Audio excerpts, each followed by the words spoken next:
Sallallahu alaihi wasallam.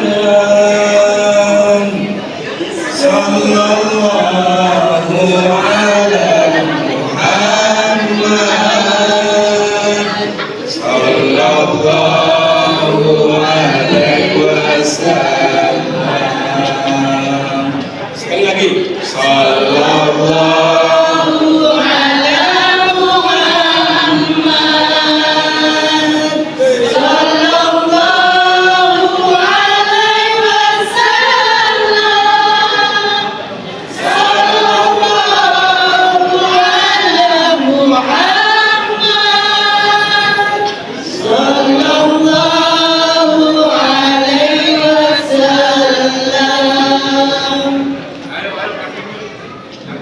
Alhamdulillah. Salam sejahtera, Om Swastiastu, Namo Buddhaya, salam kebajikan. Saya datang jauh-jauh dari Kediri, Bu, dari Jawa Timur. Kebetulan istri saya itu cantiknya ya kayak panjenengan ini. Dia selain chef juga owner Rawon Bidadari. Jadi kalau di YouTube itu ketik Rawon Bidadari, itu gubernur termasuk Pak Fadir, Kapolda Metro Jaya dulu waktu di Jawa Timur sering mampir ke tempat kami. Nah, pada kesempatan ini karena Kartini Pasar Minggu ya, Kartini paguyuban Pasar Minggu yang luar biasa. Itu tadi siapa yang menciptakan paduan suara, siapa? Bang Raja, Masya Allah, orang ikhlas. Bang Raja ini di BKN, beliau sebagai lawyer kami. Jadi sebelum saya cerita tentang sosok Bang Raja nanti, saya pidatonya nggak lama-lama, paling banyak nanti lebih banyak bagi hadiah. Nah, yang hadir ini, yang di belakang saya ini, saya kasih voucher gratis makan Rawon Bidadari selama 1 tahun. Ya, 1 tahun gratis.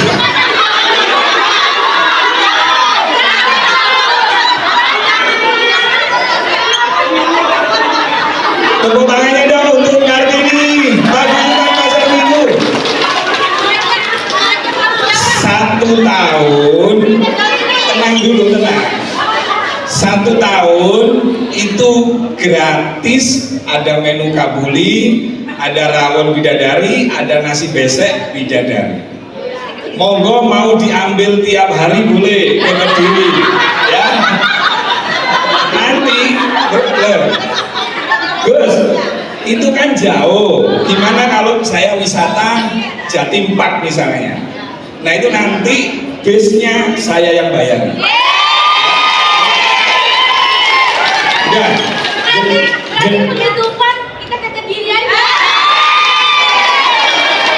jadi jenengan syaratnya di sini dulu. Saya pidatonya nggak lama-lama, 10 menit ya Bu ya, setuju? Nanti ketika saya pidato nanti, tolong simak baik-baik karena ada kuis untuk 3 orang. Ya, lumayan hadiahnya 1 juta. Bismillahirrahmanirrahim. Alhamdulillahirabbil alamin. Wassalatu wassalamu ala sayyidina wa maulana Muhammad Rasulillah wa ala alihi wa sahabatihi wa man tabi'a sunnatahu wa jama'atah min yaumina hada ila yaumin nahda. Hadratul muhtaram, para kiai, para asatid, para alim ulama, wabil khusus para punggawa, penjaga negara kesatuan Republik Indonesia, khususnya dari TNI Polri, karena mitra kami dengan Pak Dudung juga sangat akrab.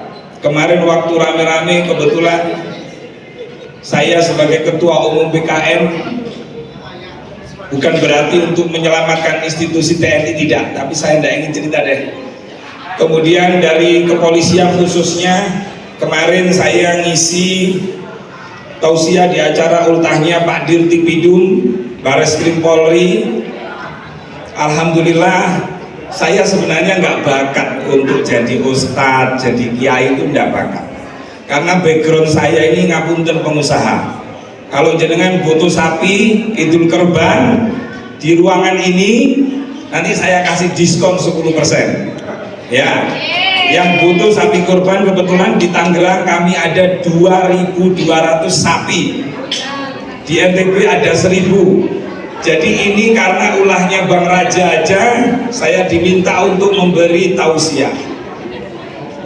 Jujur saya tidak pantas untuk memberi tausiah kepada panjenengan semua, apalagi kalau saya melihat wajah-wajah panjenengan. Ya Allah, berbanggalah Pak Jokowi, panjenengan punya masyarakat seperti yang ada di ruangan ini. Kenapa?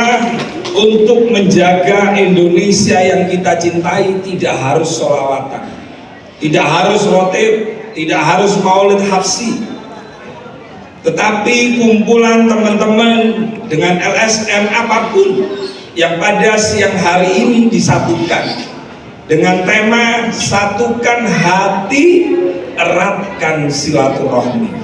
Itu tulisannya gampang itu, bacanya gampang, tapi untuk mewujudkan sangat-sangat sulit sekali. Dan alhamdulillah pada sore hari ini ada dari BNN. Kemarin kepolisian diuji luar biasa setelah kasus Pak FS, kemudian diuji juga kasusnya Pak T. Coba. Tapi alhamdulillah kita percaya terus kepada kepolisian Republik Indonesia. Kenapa? Ada polisi aja itu pengedarnya banyak, ada polisi aja kejahatan juga banyak, apalagi kalau polisi, kantor polisi tutup, libur 1 minggu, waduh kacau sudah. Betul apa tidak? Nah, pada kesempatan ini saya ingin mengajak panjenengan sedoyo, khususnya ibu-ibu ini, untuk selalu bersyukur kepada Allah. Kenapa? Bu, coba jenengan pegang hidung deh, yang paling cepat pegang hidung dapat hadiah 100.000 ya. Coba pegang hidung. Udah ya. Coba bayangkan kalau kita tidak pandai bersyukur kepada Allah.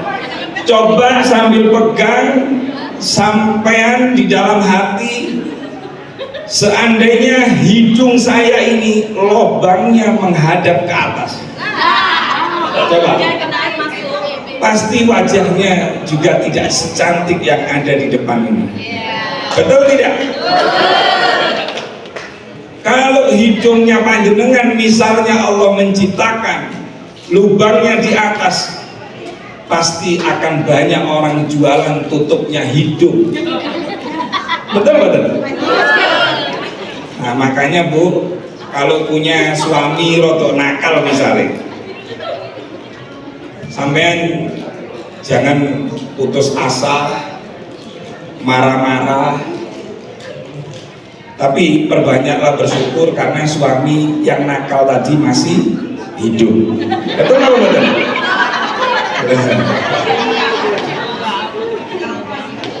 Pak Ghazali, ngapunten, saya ini jelek-jelek begini, kalau bangun tidur, bukan istrinya 3, saya ini jelek-jelek begini, kalau bangun tidur, orang yang pertama kali yang saya cari adalah istri saya. Ayo, ada nggak bapak-bapak bangun tidur yang dicari istrinya? Nah, oke, diam dulu. Nah, saya ini Pak Ghazali, istri saya usianya 30 tahun. Dia pinter masak, pinter gawe anak, pinter semuanya. Kenapa saya tiap subuh yang saya cari ketika bangun itu adalah istri saya? Karena saya mencari HP saya yang dibawa istri.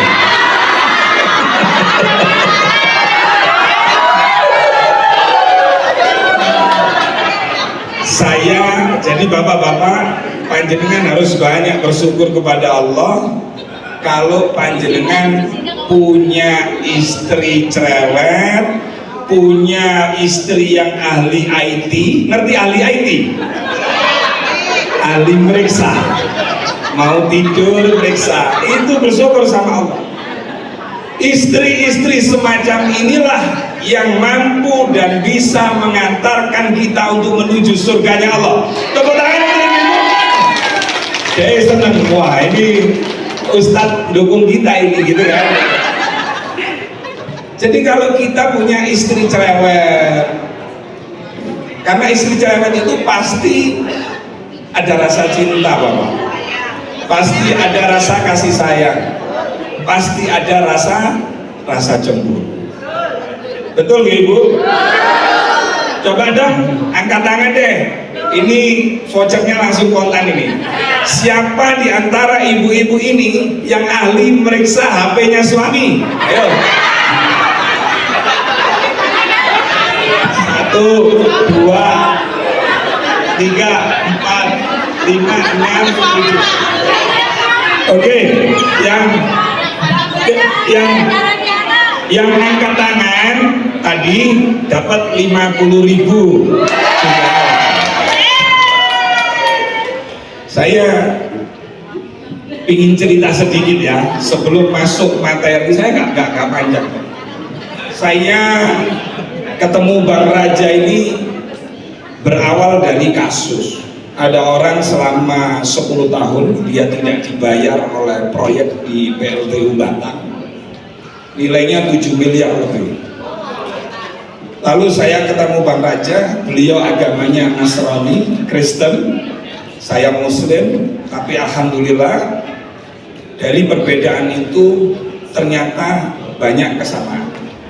Itu sosok Bang Raja. Akhirnya saya kenalkan namanya Pak Sundardi. Alhamdulillah setelah kenal, Pak Sundardi ini melarat sudah. 7 miliar nggak dibayar selama 10 tahun, PT-nya di Jakarta. Lalu saya ngomong sama Bang Raja, Bang Raja ini nggak ada bayaran, mau bantu Pak Sundardi. Ya Gus, siap Gus, nggak apa-apa Gus. Tapi walaupun nggak ada bayaran, dia saya uangnya rawon aja yang saya ambil untuk transportasi. Dan itu tidak ada komitmen apapun. Seandainya 7 miliar ini cair, Bang Raja dapat berapa? Nggak ada. Itu sosok Bang Raja, agamanya non-Muslim, saya Islam. Artinya Gus Dur mengajarkan kepada kita, kalau orang berbuat baik jangan tanya agamanya. Okay?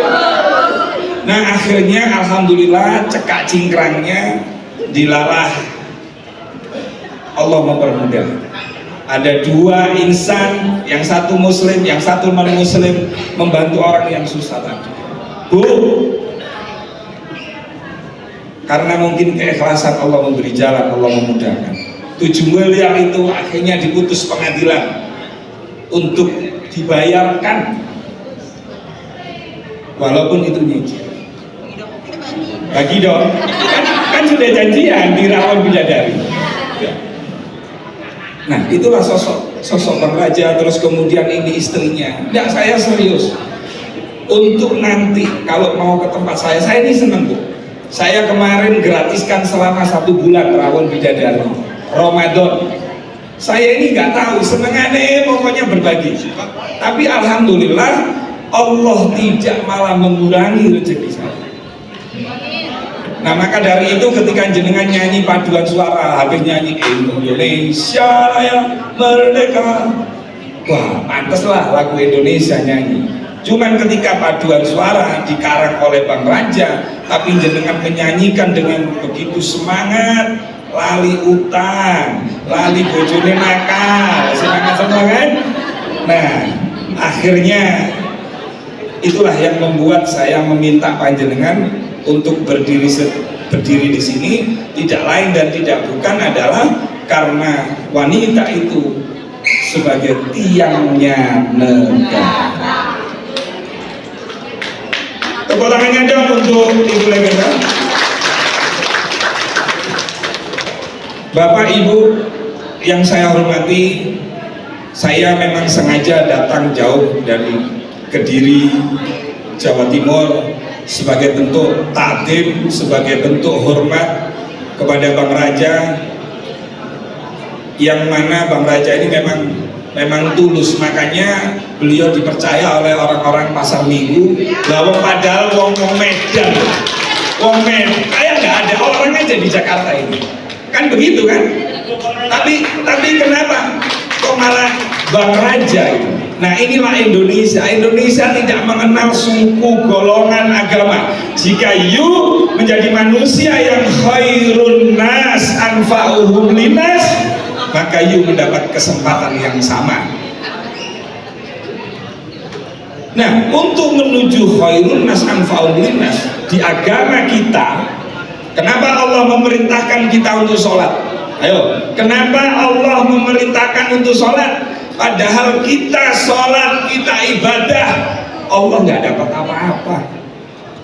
Betul tidak? Jenengan tahajud, jenengan sholat, jenengan nggak sholat, Allah nggak dapat apa-apa dari sampean. Kenapa? Allah hanya ingin panjenengan agar hidup di dunia ini menjadi manusia yang memberi kebaikan, memberikan manfaat. Inna sholata tanha anil fahsya'i wal munkar. Keren ibu-ibu. Iki fatayat muslimat nyamar jadi Kartini apa gimana ya? Kok semua